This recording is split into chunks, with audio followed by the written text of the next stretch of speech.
Hello and welcome to the Comic Conspiracy, episode 538 for the week of Monday, March 14th, 2022. We have a very special guest with us here today. We'll introduce him in a second. My name is Ryan Higgins. Who else is here, though? Brock Singer. And Kevin. And joining us is current writer on Batman, upcoming writer on Justice League and Dark Crisis, and all sorts of other books. Welcome back, Josh Williamson. Thank you for being here on the podcast. Yeah, always. Love talking to you guys. Talk about comic books. Yeah, Josh, we have I know you're a little short on time, so we're just going to go straight into it. You have become like the center person for DC. It feels like you're working on Batman now. You're doing a big final issue of Justice League, Dark Crisis, which is the big kind of the real first big event at DC in a number of years. Before we get into more specifics, and I have some other questions, but what's it feel like to kind of like be the center guy in the universe now? That's does it change things? Does it feel different? Like you're kind of the big guy at DC at this point. It's a lot. Or maybe you don't agree with that. I don't know, but I think it's a lot in my head. Like it's a lot. It is definitely a lot of work. It's more work than ever. I feel like, and I started working at DC again because I'd worked there before a little bit, and then I started working there again in 2015, going into 2016. We started working on Flash, and I've been kind of like working on the events for them the whole time. Like when I was working on Flash, that was the beginning of Rebirth, and then I started working on Justice League versus Suicide Squad, and then I was working on The Button, and then I was working on Metal, and then it was No Justice, and then it was like, I'm like forgetting some of the stuff in the middle of that. It was like always something, right? And I'm a very opinionated creator. Like I'm not afraid to talk about what I think is going on or story ideas or throw things against the wall. Like I don't have any fear in the room. I'll just talk about whatever, throw ideas out. And I've been that way the whole time, right? Like I've just been that way when I'm at DC. So I feel like stepping into this role kind of came easy, but it's still a lot of work. Like it's an insane amount of work. And it's also really fun. It's funny because like with Scott and James and I, like we were kind of shaping the DCU in some ways for a few years, like we had these ideas for what we wanted to do back in 2016, 2017, 2018. And I remember in 2018, we were at a convention and we were like, okay, here's what we want to do. We mapped out we basically mapped out everything from the beginning of Justice League all the way to the end of Death Metal. Like we just knew what we were going to do. We knew the whole story. We knew all the stuff. We knew all the big pieces. And so I was always, it's interesting with like Scott and James, like we all have our different strengths of what we like doing. And I always liked looking at the big picture and really taking a step back and looking at the big plan that we were doing.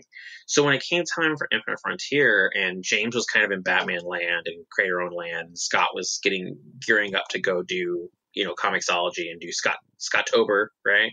Mm-hmm. Like as he was kind of started heading that direction, when it came time to start figuring out what Infinite Frontier was, I was there. And I just started pitching ideas and pitching a plan and I just kind of stepped into it, and it's definitely really surreal at times, but I don't have time to dwell on it too much because there's just too much work to do. Like, I don't like sit in a dark room and start being like, oh man, like I'm controlling a universe. That, like, he's the man behind the curtain, people. Yeah. I mean, I've always been a little bit like that with DC, or I guess the last 6 years, I've been a little bit like, kind of talking with editorial and talking with different creators, behind the scenes, I guess you could say. Now it's just a lot more so than I was before. And again, I talk like editorial every day, and we have all kinds of like different conversations about the direction of things and where things are going, and talk about, what's going on with DC but also again, I talk to a lot of creators, and so it's definitely like a very surreal thing at times. But for the most part, there's just too much work to be done. to really dwell on it too much. It's mostly just like, I gotta hit this. I gotta keep going and make sure the stuff we're doing is working. And right now we're planning things so far out that it's like I'm already starting to work on the stuff that's on the other side of Dark Crisis. Like I'm already working on the 2023 stuff. Yeah. So that's where my head is. It's just like I'm thinking of the now and I'm thinking a year out from now. So I'm always, because that's so much of the stuff we're doing, I don't take a lot of time to kind of, and it's been like this the whole time though. Like I feel like you're so deep in it and there's so much work to do. You never. Yeah, you don't even. Yeah. It doesn't bother you. Yeah. By the time you even think of it, it's already passed, Go ahead. Even at the store, people always ask me what I think about the books coming out this week. And I'm like, I'm thinking about books from 3 months from now. Like by the time stuff's out, it's like old news to me because I've been dealing with it in pre-orders and solicitations. Yeah, for you guys, it's even worse. It's a year or more. Oh yeah, I have to be careful sometimes because every once in a while I'll be talking to somebody and I have to be like, wait, what issue just came out? Like where are you at? Because Shadow War, it's crazy. Shadow War hasn't even started yet. It hasn't even come out yet, and I am so far beyond that at this point. That it's like my brain. I mean, even right now. Like, I'm still working on Dark Crisis stuff, but there is a part of my brain that is already moving to the other side of Dark Crisis. Yeah. And I would say probably by, Dark Crisis #1 comes out in June, but I will be probably, move beyond it by, July and August. I'll be on the other side. Completely. Yeah, already working on that. Yeah, I mean, because we're really far ahead. So it's it's a very strange thing. Yeah, it's definitely a weird thing when I think about how far out I am. Yeah. Well, we're not even at Dark Crisis yet. We got to talk about Justice League 75. Actually, kind of a two-part question here. Pulling it back, man. I know. You gotta come to the not even present. We haven't even FOC'd this issue yet. It's soon now. Real soon. I know. Yeah. So we get kind of a two-part question here, and I want to get your thoughts on a few of these things. On the podcast here, we tend to not do super current reviews or talk about the nitty-gritty of a lot of the books. Not that I don't. I mean, we all read a ton of comics. It's just I tend to look more at the big picture stuff and more of the industry stuff. And so, for people listening, obviously, let's get caught up to Justice League 75. But more specifically, there's been no hesitation by DC in editorial and promotion. The Justice League is killed in 75. Every single member, top to bottom, the main team, they're all dead. This is not a spoiler because this has literally been the only info we have on Justice League 75. Really, is that it's the death, but. We have a world where there's 12 Batman books, and I'm pretty confident those will be coming out featuring Batman while Batman is dead in Justice League.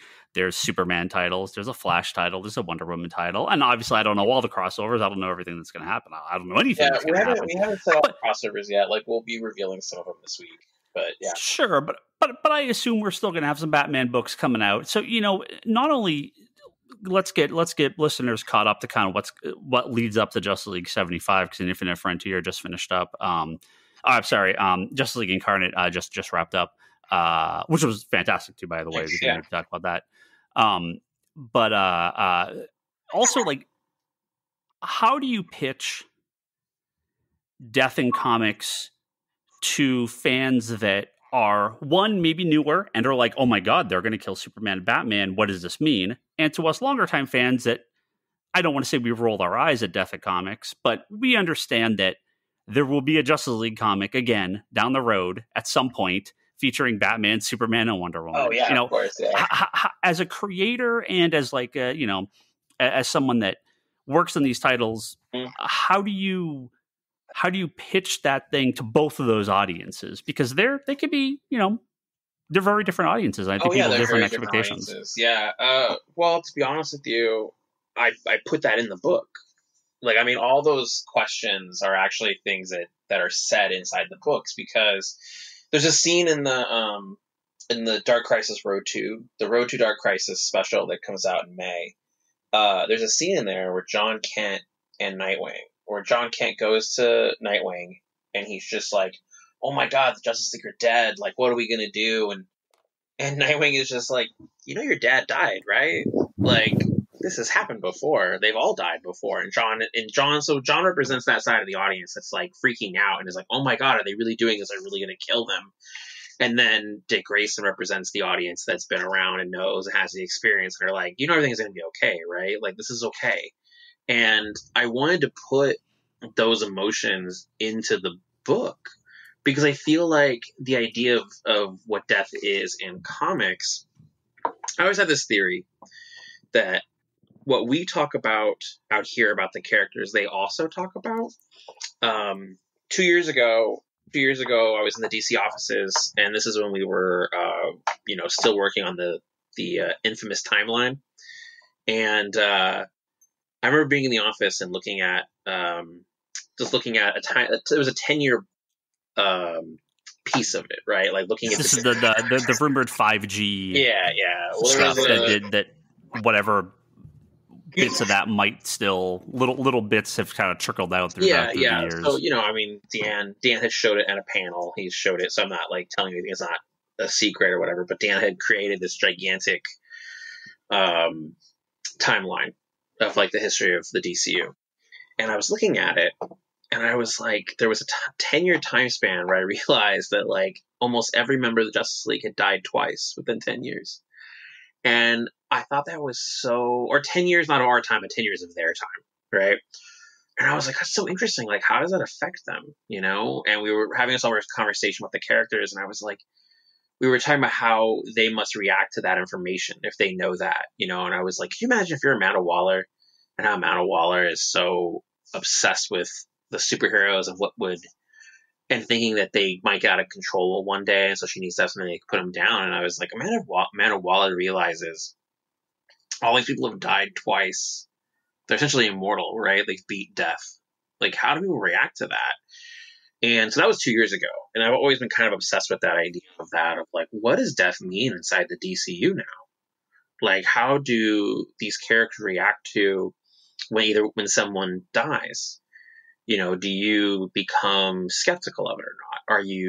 If you're a newer hero, say John, or even like Jaime, like Blue Beetle, would you be freaked out by it? Do you suddenly have that sense of mortality? Or are you someone like Hal Jordan and you're just like, whatever, it's just Wednesday, right? And I wanted to play with those ideas actually in a story. And so that was part of my thoughts on those two sides of it. Like I thought about this a lot when I was pitching it, about our points of view out here on death and how I could explore those ideas in a comic, and using part of Dark Crisis to explore those ideas of what death means to these characters now. How do I pitch it to people? I mean, with the audience that's been around and they might be jaded, they're definitely the harder ones to pitch to, because for the most part, you're just like, you got to read it. And even if you don't believe it, you should read it. Like, give it a try. I'm not even sure how you pitch it to them in a way that goes beyond the normal high concept pitches. When it comes to the newer audience, you almost buy into the lie, I suppose, right? You buy into the hype of it, right? You just got to be like, listen, the Justice League are dying. Don't you want to know what happens next? You got to kind of get Starship Troopers with it a little bit. And I almost think that's the way you have to pitch to the other audience too, is just like, yeah, they're dead. Don't you want to know what happens next? I mean, that's kind of, I feel like that's what you have to pitch to both, and then see where that story goes after that. Like, we're in such a weird era of media and in some comics where it's almost hard to pitch some things because there is such a weight behind everything. But anyway, yeah. It doesn't matter how many times people say death in comics is pointless, it doesn't matter. And then it's the number one selling book of the month. Yeah, I mean, this is always a thing. Go on, and go ahead.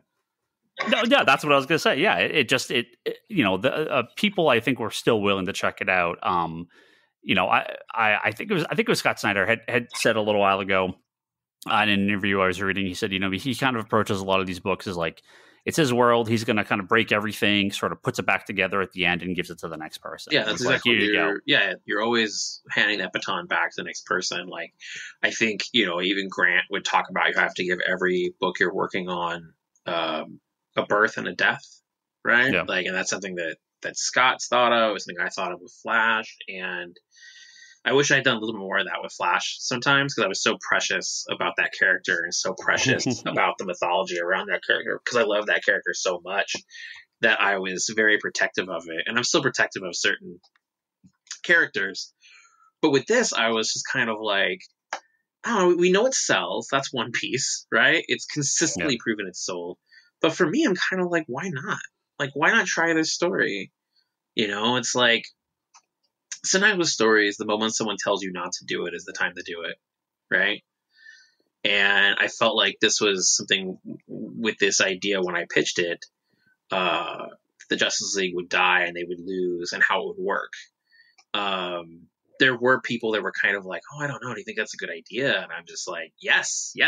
And here's the thing that's funny, like, and I noticed that somebody said this online the week after we announced it, and it got everyone talking. Right? Like, everyone started talking about this and they weren't talking about it before. And I think that's the scariest thing about, you can kind of get into with DC, or really with like superhero books and these universes, is if no one's talking about it, nothing is happening, and it's just quiet. That's bad. That's not what you want. Yeah, you want them to talk about it.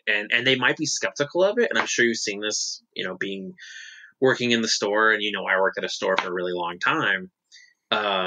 The people that would often talk about how they weren't interested ended up being the ones I would 100% see them buying it. Just because they were talking about it so much, they would get interested in it.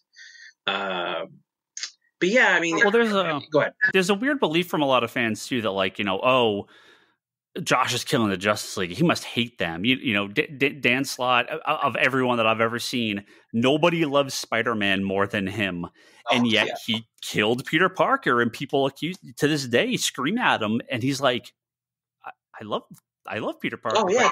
I'm a writer, like that character. You have there's conflict. Yeah. Whatever happened to kill your darlings? Yeah. And it is conflict. Our job, sadly, and this is the thing you have to realize once you start working on these books, our job is to be these characters' greatest enemy. Our job is to put them through hell. Like, that is it. Like, at the end of the day, it's our decision to put them through hell. That is our job. And I love the Justice League, and I love these characters. And I mean, I dealt with that with Flash too. And today I saw somebody that was like, oh, Josh hates Green Arrow. And I'm like, if you saw how much Green Arrow stuff there was in my office, and you saw how much Green Arrow stuff I have, you would not think that. It's our job to try to put them through hell, and then to try to find new ways of torturing these characters, but then exposing who those characters really are, and then letting them come out the other side better for it, right? Like, how many times have you watched a movie and the hero of the story just got the shit kicked out of them? Mm-hmm. Look at Die Hard, right? Like, John McClane goes through hell in that movie. Just goes through hell. In that moment where he's walking, at the end, he's walking and he has the machine gun, and he's just like dragging his leg, and he's all bloody, and he's yelling for Holly, and it's that moment where you're just like, oh my God, this guy has gone through it. She looks at him and she's just like, oh my God, because she can see this person has gone through hell. And you as an audience, like, you really are like rooting for him, because they went through that hell. Like, when you get to the other side and then they're triumphant, it means so much more. And I felt like that with this story, where it was like, I wanted to put these characters, not just the Justice League, but the other characters that are left behind, and I wanted to put them through hell. I mean, this is Dark Crisis is a hard story. I mean, issue 2 is one of the harder things I've had to write in terms of just like the brutality of it in places, because it does get hard for those characters. It's not an easy story in places. Don't get me wrong, it's fun. There's stuff to cheer for, but it's definitely like we're beating them up. And I think with Death of the Justice League, there's no question of that issue. They die. Yeah. I think, if you've been paying attention to like everything that's been going on and we're doing, you're going to figure it out. Right. Like, I always feel like I put all the pieces out in front of people, and I kind of like try to figure out the puzzle. And I think with what we're doing with the Justice League, what we're doing with the lead in a Dark Crisis and Dark Crisis, all those pieces are already out there. It's just a matter of you finding them and putting them together, and you'll be like, okay, I know what's happening. I understand what's going on. But to get there, issue 75, the Death of the Justice League issue, it's like you said earlier, it's not really a spoiler. Like, it's the name of it. We put it in those big bold letters on the cover because we wanted no question. It's on the cover. We wanted no question what the story was about. I designed that cover, the one that has the giant bold letters on it. I was influenced by, if you remember back in the day, DC did those covers where they were all black with big bold letters on it. It was like Death of Clark Kent. There was one. It was the it's like Flash 100 or something. Yeah, it was Flash 100, Wonder 100, yeah, Superman 100, and Green Arrow 100. They each had those. And I was really influenced by that. And so we took that idea, and I was working with Daniel on it. And then somebody at DC was like, what do we turn that into an acetate? And I was like, yes. But yeah, there's no spoiler. I mean, it's really interesting. It's like, as a sales point, they die. I mean, that's really it. Like, this is a book about the Justice League dying and, going out in a kind of blaze of glory and still being heroes. And it didn't really set into me until this week, because when I was writing it, I had certain goals, and I was really into, like, how do I make this into a big spectacle, and how do I make this into a cool fight, and how do I make these pieces work. But this week, as we're getting ready for it to go to print, looking at it and seeing some of the emotions inside and some of the smaller lines, and for the most part, it focuses on 3 characters. I don't want to say who they are, but the issue as a whole, it has the whole Justice League in it. It has Justice League Incarnate in it. It has the Dark Army. It has Pariah. But we kind of use 3 characters as the main 3 in the story. And it's your Trinity. They're not my Trinity. It's 2 characters that I love, another character that I really like, that I felt like just for story reasons, it made sense for them to be in a certain role in the book. And the 3 of them, they're kind of the voice of the book. I was actually talking to one of the editors about it last week, and he was like, in some places there's a couple of characters that are in this that have like no lines. Like, I think, they're just kind of there. They don't talk much throughout the story, mostly because it's just such chaos. Like, they're going into a war, and it's really hard for them. It's definitely like a big battle. And, but there are 3 characters that get the most lines in it. And one of those 3 characters, dies probably the most brutal on-page death. And does it compare with Blob and Wasp? For what? Is it? I'm using it as a comparison. Remember when a Blob ate the Wasp? Oh yeah. Oh God. Was that Ultimatum? I think so. Yeah. Yeah. No, it's more of a sudden. It's more of a sudden pull the rug out from underneath you. Oh no moment. And okay. It's when the tables kind of turn for the worst in the book, where you're like, it's funny, if there weren't spoilers, you'd probably be like, oh, I think they're gonna win. And then when the rug gets yanked out from underneath you, it's when one character in particular dies, and it's brutal, and it's like a little emotional. And I think it took until really this week, where we were going back through it and checking things and, making small changes just to make sure like it all works, to make sure the exposition is there. So, you have the information you need to pick up this issue and have not read anything else before. Just going through and double checking it. I got to this one panel. It's a silent panel, and it's one character holding another character who's dying in their arms. And I was just like, oh man, this is like maybe more emotional than I thought. Like, it's probably one of the one times I actually slowed down for a minute and kind of took it in for a second. And yeah, it's really interesting to put these characters into this role, and I'm curious to see how people are going to react to it. Now, get back to what you said before, though, about, there are other books that are going to be coming out at the same time, and you'll start to see where books gradually connect. Like, again, we're going to announce some this week. But you have to remember that, like, when Death Metal was coming out, so too did Joker War. was coming out at the same time. It just took time for everything to line up.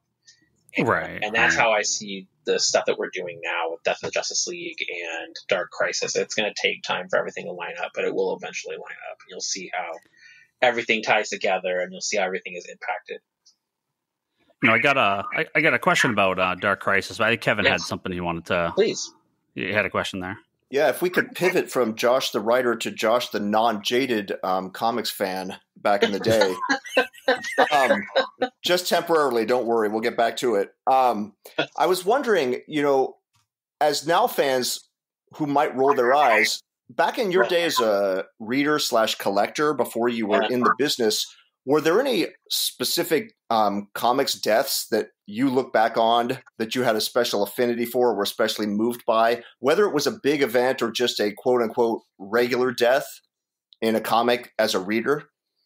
I mean, I would say like the big one that I'm always kind of connected to in terms of like my own fandom is Death of Superman, right? Like I remember going to the comic shop with my dad and waiting in the rain and going in and getting a copy of it and ripping it open and reading it, and having multiple. I had like 3 copies of it, like polybagged, and I still have my original, one of the original polybags. I still have it. That was like mine. And I remember bringing it open and reading it, and then getting for a friend, and then waiting. I remember hearing about Return of Superman was Adventures of Superman 500, and just being like just rabid for it, and then again waiting outside the comic book store, going into the comic book store, and that was when they had released all of them at once. So it was so funny. It was like Adventures Superman 500 plus like all 4 books. So it was even 501, but then it was like 78, Superman 78 and all the Reign of Superman stuff. And I bought so many copies of that because it was like, they had the die cuts and then they had the regulars. And I was just buying like 2 copies of everything and then going home and reading it. And I was so addicted to it on a smaller scale. So that's like the big one, right? Like everyone, I think not everybody, but a lot of people bought that one at the time. And it's probably one of the biggest stories involving death and aftermath of death in comics. But, like I can think about something like, when Starman's dad died in Starman, the funeral issue where they all went and presented their eulogies for him. That one really got me. I remember reading that in a comic store in the back and being like, oh my God, I'm going to start crying in the middle of this freaking back of this comic book store. I should be eating lunch reading that issue because it was so good, because it was this whole thing where Jack remembered that he didn't even get to say bye to his dad, but his dad had just saved Opal City. And then another one was Magic, when Magic died in Uncanny X-Men 303.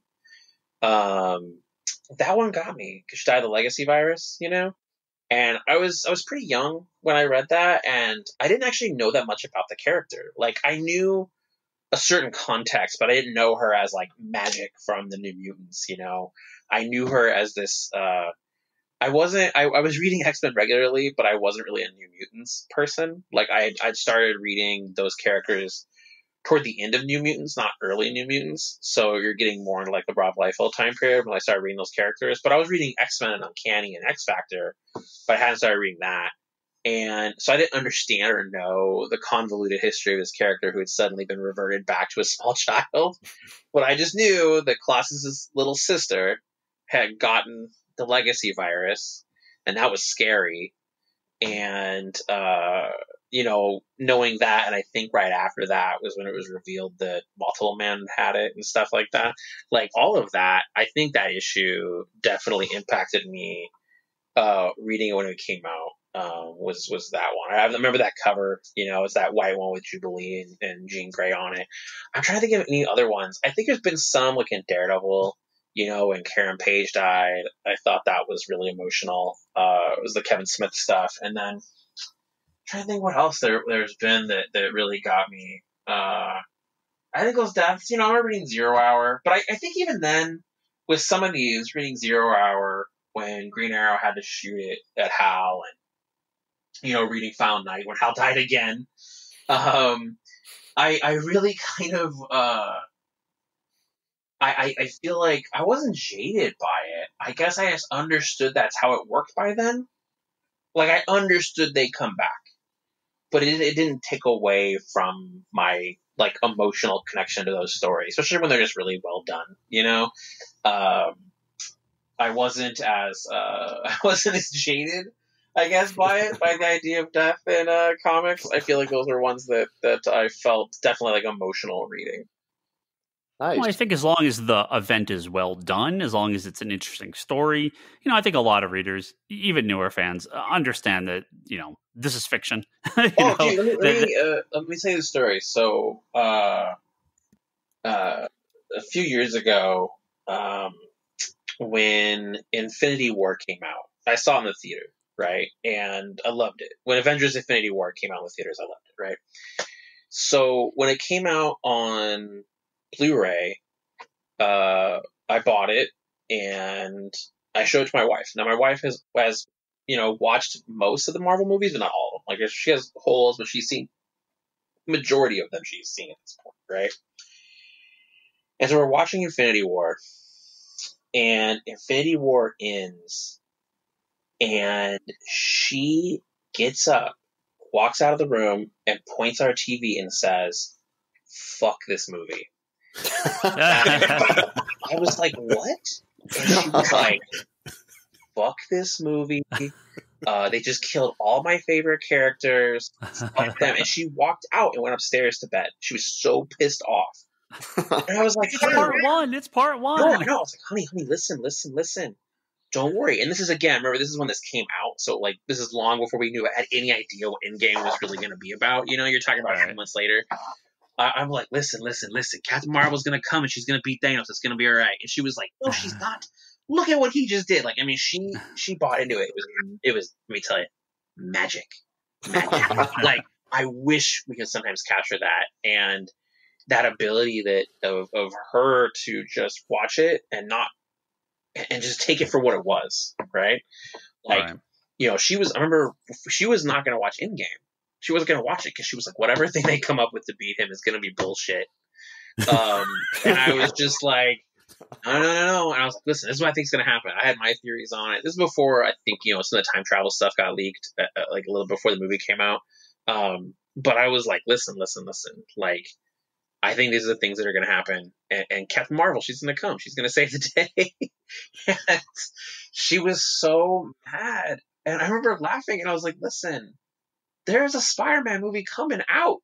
Like, they're making it, it's going to be okay. Like, we know these movies are coming. There's going to be another this, another that, like, and she was just like, she was not having it. And then we watched Endgame, and she really liked it a lot. But again, it's beautiful to have those experiences with your fandom. I think it's something you're into. I kind of wish we could find ways to do more of that. I think we I know I get a little bit like this. I'm trying to get less of this, right? I can be a little bit of a smart mark at times. When it comes, I'm not sure if you guys watch wrestling. You know what that phrase means. Oh yeah. Okay. All right. Sorry, I'm making sure. I can get that way too. So with this, it's like working on something where, I'm going to do Death of the Justice League. I know there are some people that are going to read it and they're not going to believe, but there are other people that are. And clearly, by the amount of people that were mad at me that day, we announced it. I think there are enough people believing that it's worth doing. Yeah. Not every story. I mean, it kind of goes back to that rule, right? Like, every comic is possibly someone's first, and this, for some people in the audience, this is their first big death story. And I think with Infinity War, for millions and millions more people, that was their first death in comics, except it just happened to be a movie, right? So I think that hit people the way it hit Death of Superman. Hit me, again, me and Brock, and you are roughly the same age. Kevin's a couple years older, but like, for us, that was a big deal when it happened, because you can't believe it. They killed Superman. It's unthinkable. Yeah. Well, the good news out of all that, Josh, Ryan has some good news for you. That polybag Superman 75 is worth $1 million today. I know, yeah. You could retire on I it. definitely bought back then. I had a lot of those comics. I think I told you before, I sold my comic book collection back in 2008, and I had a lot of books, and I sold it, but I kept a few things, and I have a lot of those old issues I still have. Those ones, the Death of Superman stuff, I still have mine. It's still good. Yeah. So, yeah. I got a question about Dark Crisis here, and this is not really something specific to Dark Crisis, but I did notice something. Okay, yeah, go ahead. and I just want to. This is a more broad, again, a broader question. I know we're much too early to really talk about Dark Crisis and a lot of the the story beats. I'm sure that will come in the following weeks and months. Yeah. It's in the title. It's a dark crisis. Okay. Let's say over the last, 16, 18 years or so, there certain elements of DC have kind of become less important at certain points. Let's say from like exactly 2003, 2004, maybe, and on. Characters like Nightwing, Wally West, a lot of the Titans characters, specifically a lot of the generational characters. Clearly, this is something that kind of has ebbed and flowed through the years. I'm not going to. I think some people may have an idea of where I'm kind of going with this, but it feels like more recently there's been certain emphasis put back on those characters, especially Nightwing and Wally back in Flash. And with the Justice League gone, there's that double page spread that you guys put out as one of the promotional pieces. Yeah. That's all the generational stuff, right? It's all the other characters. One of the big complaints, and it's not really a complaint on my cash register, but it is a complaint, a little personal complaint I have as a fan, is that DC is kicking absolute ass right now with Batman. There's 7 flavors of Batman for everyone that wants something. Superman and Wonder Woman have their place. There's obviously a lot of big books. We have all the milestone stuff. We have a ton of Black Label, a lot of real interesting characters. But there's kind of a gap, I feel, in the last couple of years, specifically, of a lot of those B and C, what we would call kind of B and C list characters, and even Aquaman and Green Arrow not really having their own ongoings. Whether it's Doom Patrol, Legion of Superheroes, JSA, characters like let's say Spectre or Demon or The Question. Yeah. There's a lot of characters who have had ongoing books through the last, post-crisis, 70s, 80s, 90s now. Yeah. And DC seems to have sort of like de-emphasized that middle batch of characters in the last couple of years, and that didn't seem to really be the way during even New 52, because there were some incredibly surprising books during New 52. So part of obviously this is Dark Crisis is the case for all those characters to step up. Right, the Justice League is gone, so everyone else has to have their moment in the sun. Is there a again, this may be too far down the line, obviously maybe stuff you don't really want to comment too much on, but is any of that a more personal commentary? Is some of that just maybe kind of a hint of things to come? Are those just characters you like and you want to focus on them? You mean okay, yeah, go ahead. Because the Batman is obviously and will always be front and center at DC, but it does feel like some of those other characters have been missing from the DC universe. So is the lead up, is the stuff coming in Dark Crisis, like does that play is that sort of an effect of this? Yeah, well, of wanting to focus on those characters more. Yeah. I feel like you had like 4 or 5 questions in there. But basically just I want my Justice Society. Yeah, all those other characters. I mean, like, is this their time? Somebody's working on Justice Society.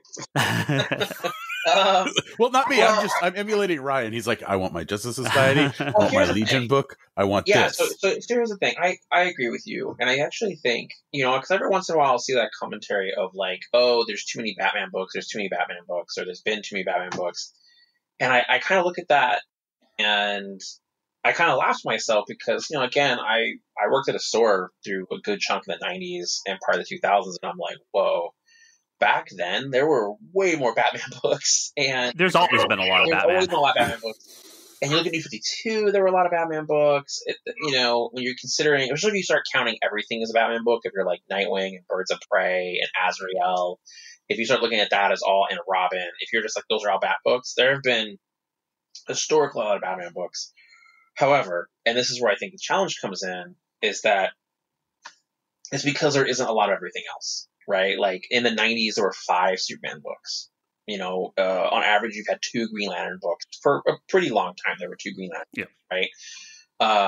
Even if you had, there was a time where there was a Hal book. Guy had his own book. John had his own book for a little bit, just for like 18 issues.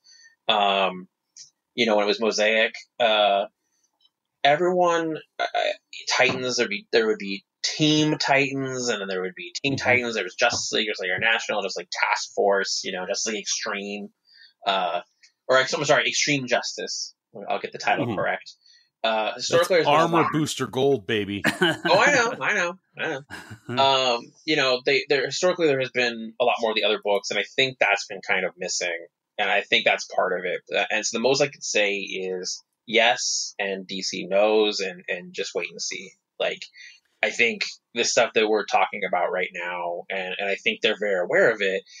You have to also understand, this gets a bit more inside baseball, is that like during the middle of the pandemic, we had all those layoffs that happened. All right. It's like you take all that stuff together, and it sort of made it where like, okay, well, this is what we're going to do. We're going to try and make these things work. And I feel like now, particularly from where I'm sitting and what things I'm working on for the future and the stuff that I talk to DC about, it's in a really good spot to start growing out the rest of that stuff again. And that's the plan. That's the stuff they're working on, without getting too much into spoilers.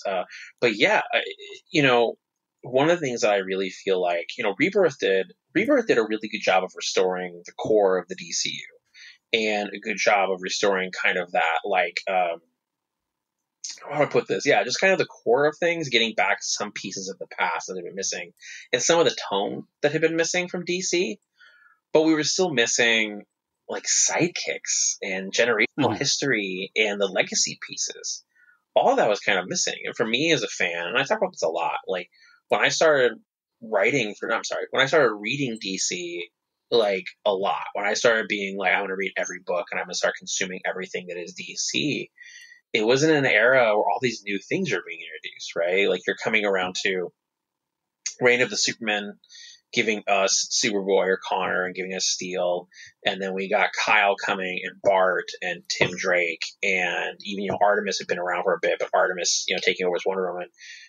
All of these new pieces were getting introduced, because then you got Cassie and Wonder Girl and all that. Like all of these new pieces were getting introduced when I started really being like addicted to DC. And so when I started really getting into it, like hardcore, so to me, a big part of DC is the legacy and the generational, and the idea that there's like levels to DC, right? There's like the JSA level, there's the Justice League level, there's the Titans, and then it was kind of like, now there's a Teen Titans, right? There's Young Justice, and they have all the offshoots of that kind of hierarchy. And that to me has always been DC. And I think in some ways we got away from that a little bit. And so I wanted to use this story to kind of remind people of all of those pieces that haven't been able to be in the spotlight for a bit, and show some of these characters in different lights and let them kind of be the ones that try to save the day. Don't get me wrong, there's a lot more going on in the story than that. There's a lot of pieces. And I think it's been kind of fascinating to kind of watch people react to, say, like a cover that's been put out, and just be like, oh, but that cover is not what the story is, but they kind of assume they know what it's going to be. And being able to play with those expectations. It's like Wally has been kind of put through the ringer, obviously. And now we're putting Wally in a good place where he can just be a hero again and help save the day. And, Hal and Wally are still alive, and their parts of the story are very massive. Like the stuff that Hal's doing is crucial to the story. And the Titans play a really huge role. And that was part of it too, was just reestablishing who the Titans are in the DCU and really establishing why they're so important. I mean, the stuff that Tom Taylor and Bruno have done with Nightwing is that's fantastic. Right? It's amazing. And I think that's what it's kind of funny, the math of it, because you're just like, oh, you mean they did the thing that everyone was asking them to do for the last 10 years? So have a normal Nightwing book. Have a normal Nightwing book, yeah. So why don't we take a step back and look at what's going on with everything outside the back group, and look at what's going on with some of these characters, and look at the sidekicks, look at some of those pieces, and find ways to get there as well with the rest of those pieces. And you have John and Jace and Yara Flor and other characters that are, again, even the newer version. So there's, that generation continues. Yeah, getting a chance to tell some stories with them as well. It's kind of funny.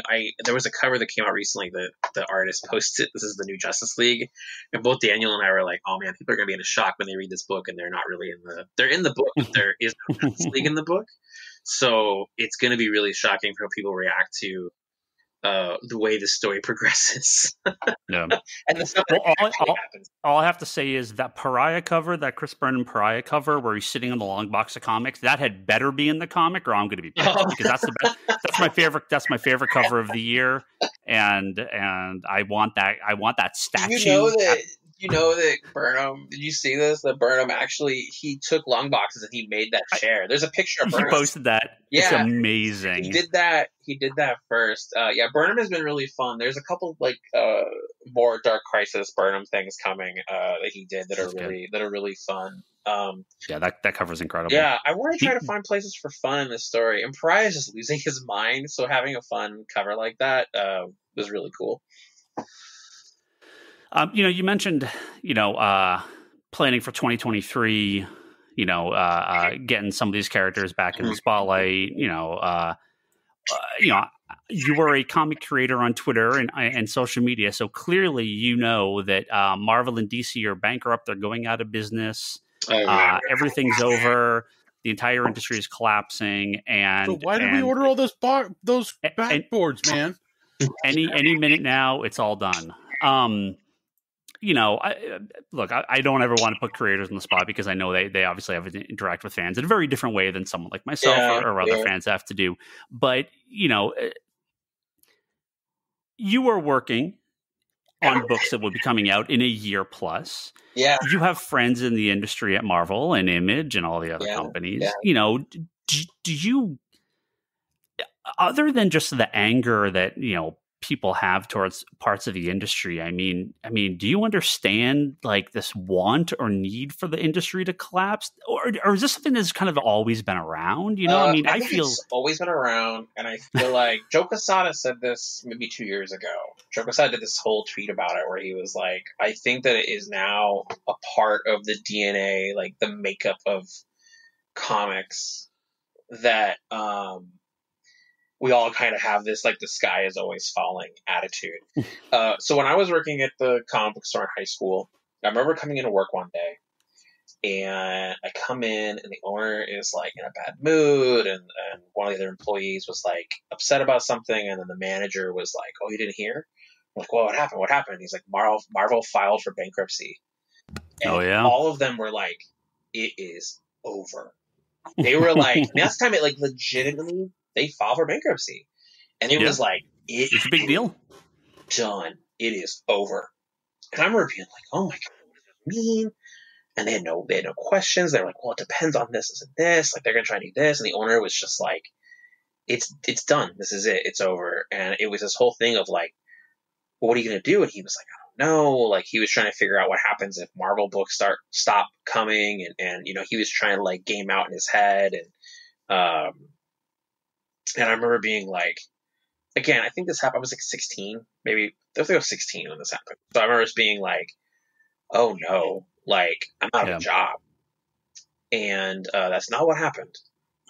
And so, if you could go back in time and show yourself the box office receipts for Marvel at Disneyland, how things have changed. I mean, you look at some of that stuff, and so it's so fascinating how much we kind of do that, and so ever since then, I've always had, and I talked about this, I think, recently. I was on Word Balloon with John, and he asked me a question that was similar, and I was like, ever since then, I always have kind of take a step back, have a patient sort of look at it for a minute. It's even like, I don't know. So sometimes there's like rumors will get out there, and you're like, oh my God, like, they're misinterpretations. That's the best way I'll put it. But yeah, I've learned to kind of take a step back and look at it. Look at what happened. Look what happened with the pandemic, right? Like, all of us were really like, oh no, this is a problem.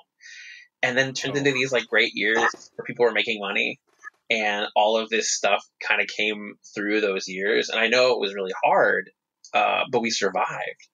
And I'm kind of like, if we can survive that, how much more can we survive? It's really fascinating. Yeah. But I think there are some people that they just want it to fail for some reason. And it's like, now they're just doubling down on it and they can't let it go. And, well, when you look at the pandemic, God, ask my wife. I couldn't sleep. I was like, I'm out of business. I don't know what the hell I'm going to do. And now I can't sleep for the other reason, because we're so busy. Yeah. There's more work to do in any given day. And it's like, what I could not never have imagined how it would turn around. I'm really thankful for DC Comics that never went pencils down, right? Like, we never stopped working the entire time. I'm usually a one script a week person. Like, I try to. Sometimes I do 2 a week. But on average, I try to do 1 script a week, and I have not stopped. Like, I actually, during the pandemic, once you get around to like March, I remember being like March of 2020, I remember being like, oh no, like, well, all of us were a little worried, all of us had our different ideas of like, we got to nail some things down and figure some things out. And I said yes to a lot of stuff, and I probably said yes to like way too much. And I remember thinking like, oh my God, and me and James both talked about this, like that summer we were just like, holy crap, we have so much work right now. Like, our brains are melting because we're doing so much. But then if I looked out the window at what people would say on social media, it was like comics was falling apart. I remember when I was writing Rogues #1, it just got greenlit. We were all happy. I'm working on it. And then I saw a report that was like, Black Label is dead. And I was being like, oh man, that's so weird. Like, where does this stuff come from? And I know where some of it comes from. I know where some of these things kind of like, fester, and then they find their way out there into the world. But it is really interesting sometimes to see that stuff and then know what we know was actually going on behind the scenes. And, I think for the most part, you just gotta keep doing your job and just keep making the books and getting them out there. I try not to look at that stuff too much. Every once in a while, some of it will cross my way, and I kind of just laugh at it. But again, I always go back to that moment, walking into work and being like, this is it. Comics is over. And that was almost 30 years ago, 25 years ago. Right? So, yeah. Wednesday will be 2 years to the day when we had to close the doors to the store. So, like, you just don't know what time's going to bring. I've got a couple friends in the industry where when stuff like this pops up, I message them and I'm like, 100% bullshit, 50% bullshit, 25% bullshit. Like, what's going on? It's like, oh, that's 95% bullshit. Like, that's complete misunderstanding of the events. It's all I'm like, yeah, okay, I'm not going to freak out. Sometimes things will get out there and you're just like, what? Where did that come from? And then you just go ahead. I hear that news and I'm just like, well, where the fuck am I supposed to put this box of comics that people are going to come in and buy and spec the fucking shit out of?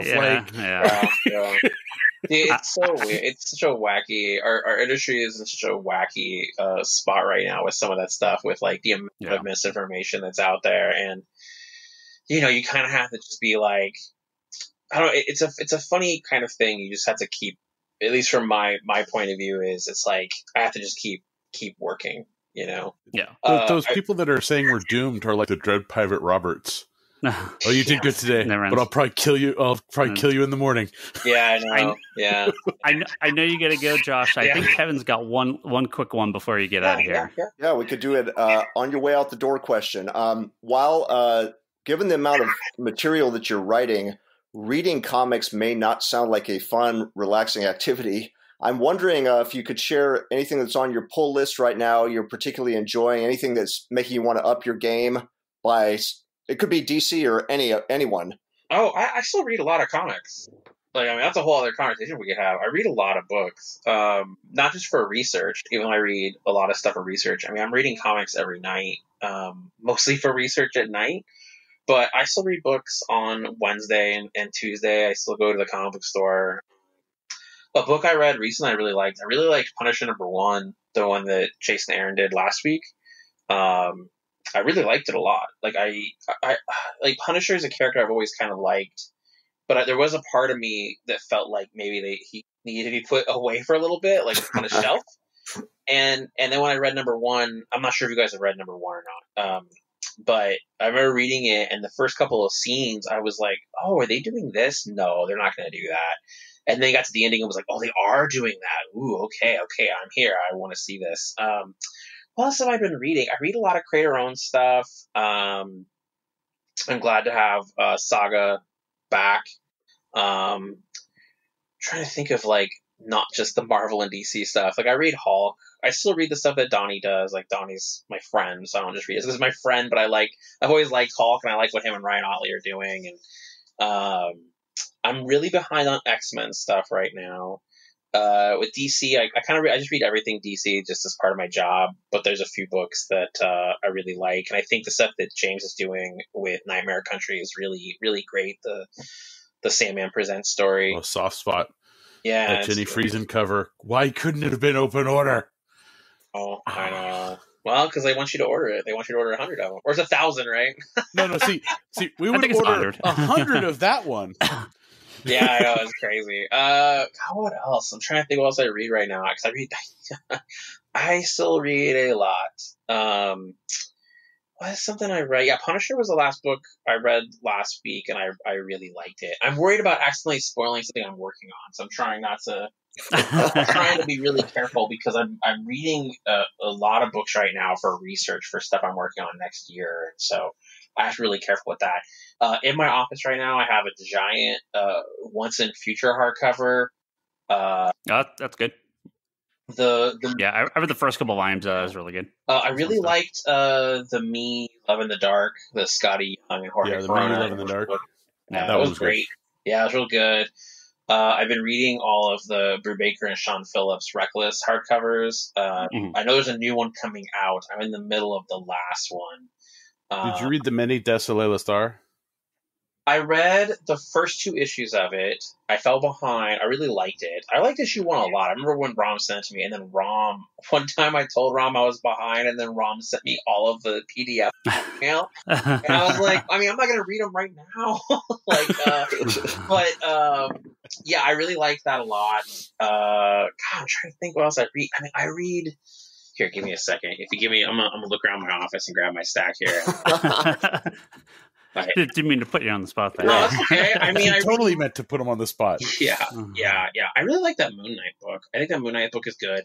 I want to read Little Monsters, but I haven't been able to read it yet. I like the first issue is a very quick read. Okay. And I know. I mean, I read a ton. I have definitely moved to trades for a lot of the independent stuff.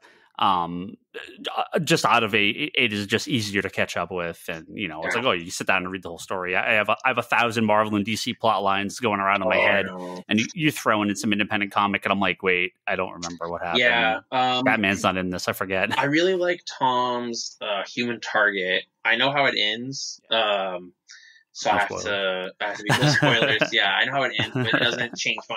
I guess that's part of it too. Like, I know how Human Target ends, but it doesn't. I still really love it. The art on that book is next level. Oh yeah, Greg Smallwood. When he first started sending me the art for that, I was blown away. I couldn't. Yeah. Like, Tom and I will like haze each other via text. We'll just send each other art to like mess with each other and be like, look how cool this thing is. Look how cool that thing is. And then he started sending me those pages, and I was like, dude, you win. I was like scrambling to be like, all right, what do I got? Well, how do I get Smallwood on my team? Yeah, no, I was just like, here, I got a bunch of Justice League characters I'm killing. Here's all this. Here's all these death scenes. Here, you can look at these. That's great. But yeah, I still read a lot of books. I'll make sure I didn't lose you here. Okay, there we go. Yeah, I just read a lot of books still. I read a lot of like TKO stuff. My comic shop will carry some of those trades that they do. But yeah, I switched to trades on a lot of stuff, and then digital on some things. Just depends on what it is. But for the most part, whatever I can do going into my comic store and picking up every week is pretty much my goal. My comic shop, actually, I'll leave you guys on this. Is kind of silly. My comic shop doesn't know that I'm me.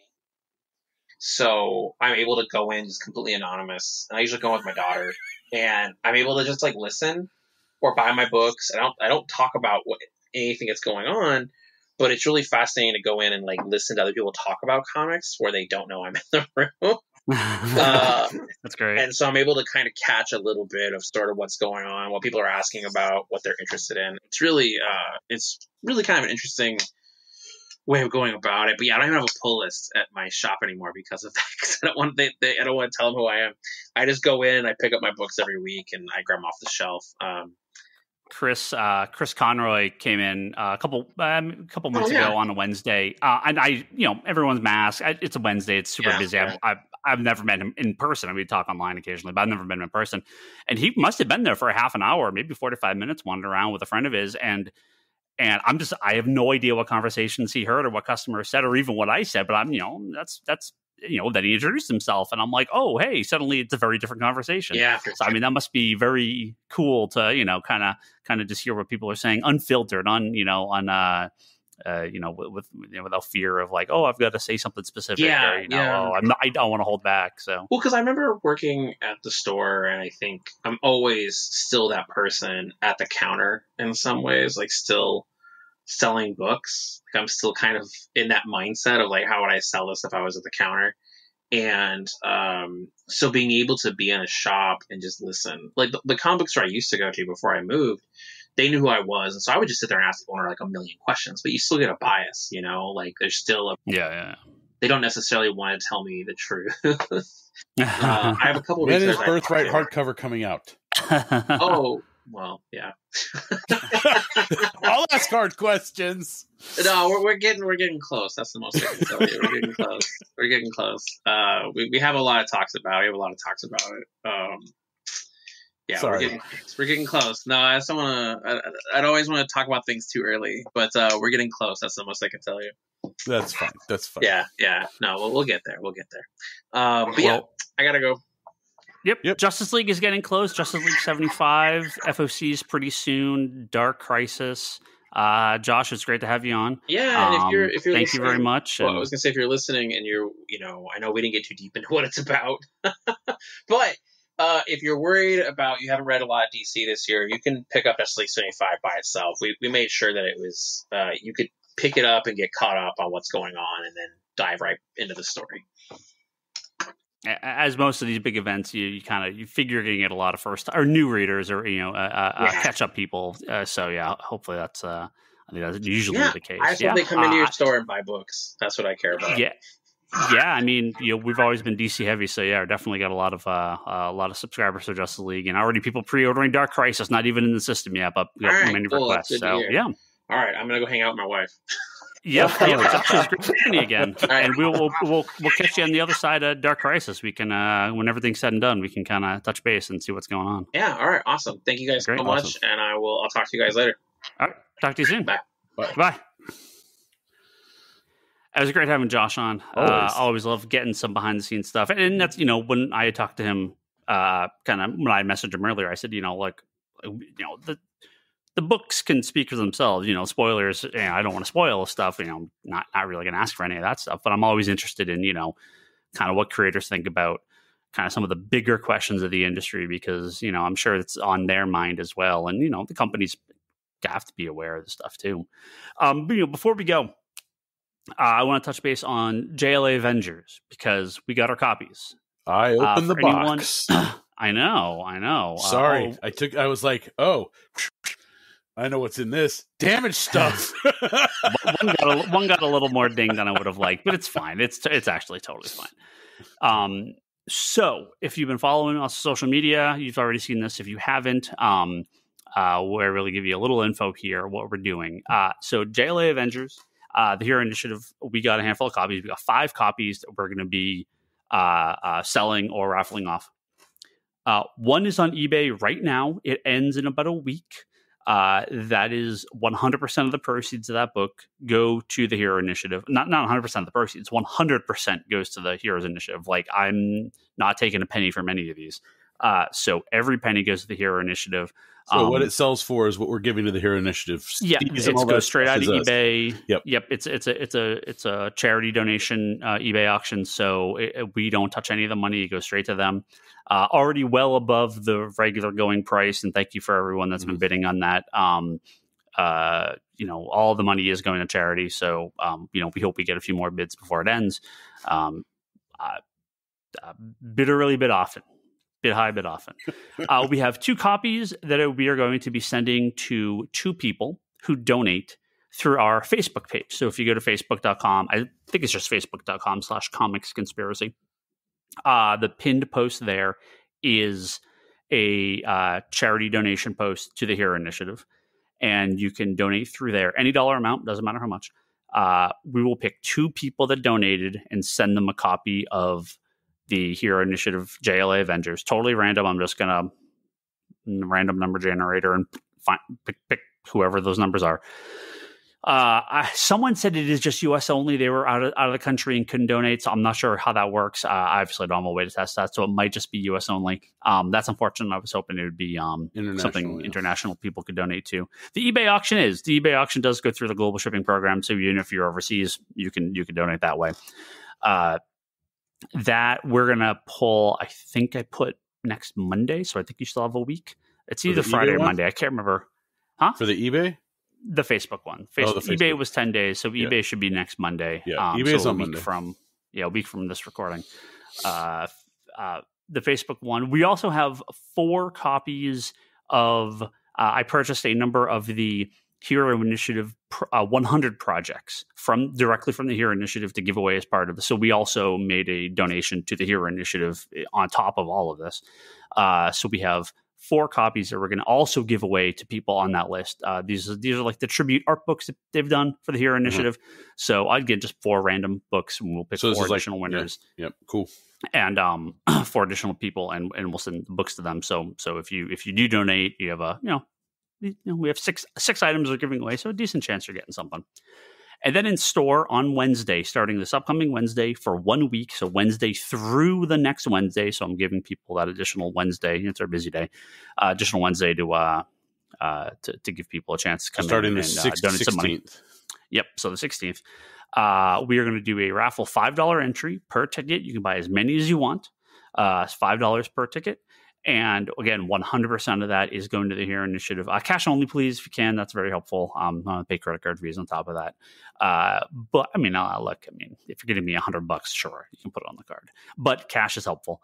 And again, every single penny from that is going to the Hero Initiative. And same thing. We will pick 2 winners on Wednesday. We will announce them. We'll put all the winners online as well. Announce all the winners on Wednesday. And then 4 people will also get a copy of one of the other project, the Hero Initiative 100 project art books. So do we get 8 of those, or do we get 4? 8 total. Okay, so 4, okay. Yep. 4 and 2 Jla Avengers for Facebook, 4 and 2 Jla Avengers for in store. So again, if you're bidding on the eBay auction and you donate on Facebook and you give some money at the store, more can enter into all of them. So again, every penny goes to the Hero Initiative, and we'll get a nice grand total and send it up. So very exciting. We obviously had our talk about Jla Avengers and our wishes for what could have been in more copies and yada yada yada. But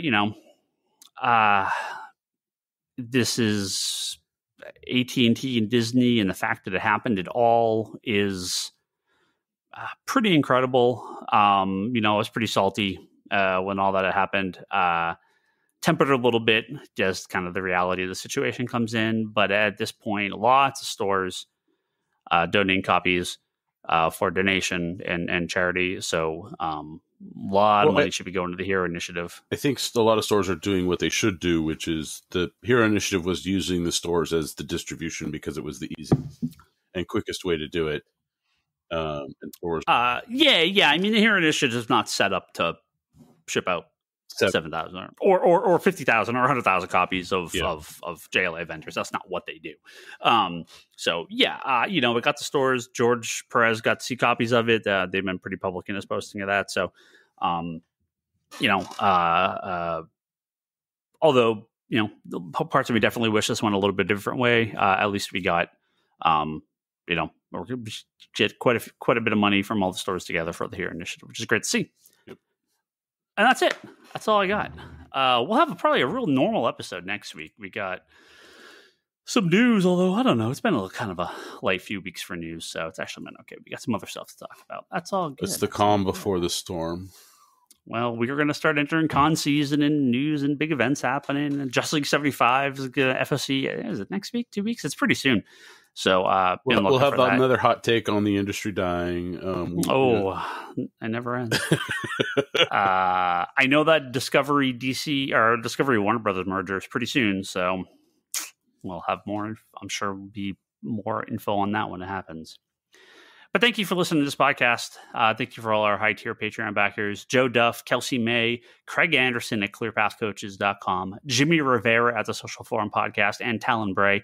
Thank you all very much for your support. Sorry, almost a donation. Support. I mean, I guess it's kind of a donation. Yeah. Support at patreon.com/comicconspiracy.